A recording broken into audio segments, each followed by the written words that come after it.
کہ قرآن کی ایک ایک آیت، اللہ کا پڑھایا ہوا سبق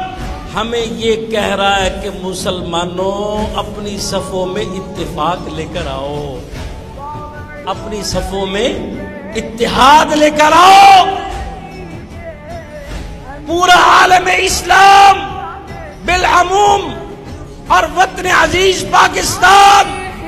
پورے عالم اسلام کی قیادت کرنے والی واحد ایٹمی طاقت قوت میرا آپ کا وطن عزیز پاکستان،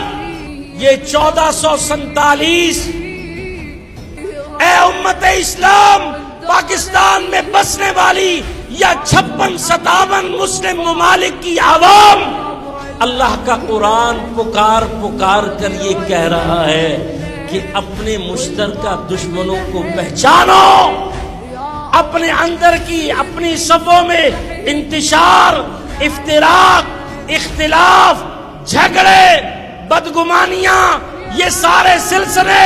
یہ سارے فتوے ختم کرو۔ ان فتووں کو،